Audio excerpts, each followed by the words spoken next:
एक गांव में एक आलसी आदमी रहता था। वह कुछ काम धाम नहीं करता था। बस दिन भर निठल्ला बैठकर सोचता रहता था कि किसी तरह कुछ खाने को मिल जाए। एक दिन वह यूं ही घूमते घूमते आम के एक बाग में पहुंच गया।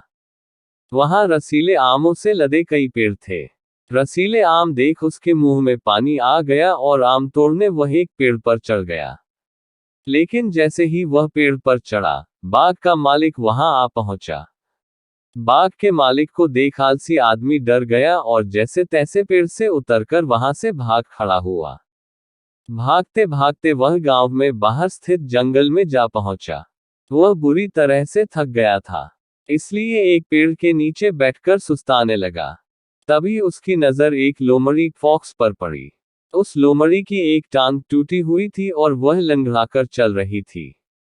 लोमड़ी को देख आलसी आदमी सोचने लगा कि ऐसी हालत में भी इस जंगली जानवरों से भरे जंगल में ये लोमड़ी बच कैसे गई।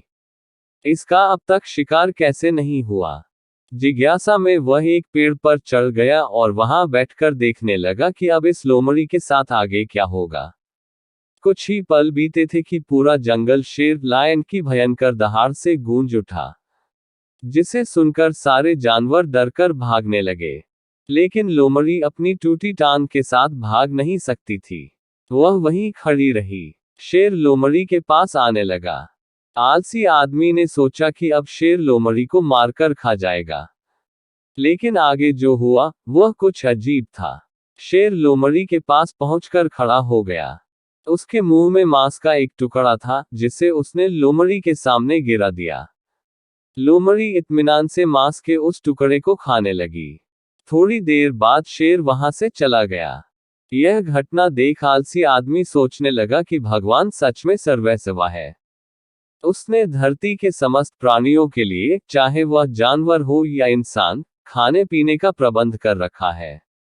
वह अपने घर लौट आया। घर आकर वह 2-3 दिन तक बिस्तर पर लेटकर प्रतीक्षा करने लगा कि जैसे भगवान ने शेर के द्वारा लोमड़ी के लिए भोजन भिजवाया था, वैसे ही उसके लिए भी कोई न कोई खाने पीने का सामान ले आएगा। लेकिन ऐसा कुछ नहीं हुआ। भूख से उसकी हालत खराब होने लगी।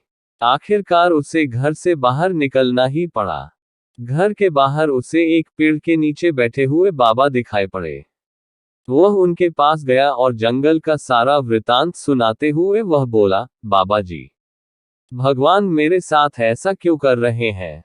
उनके पास जानवरों के लिए भोजन का प्रबंध है, लेकिन इंसानों के लिए नहीं।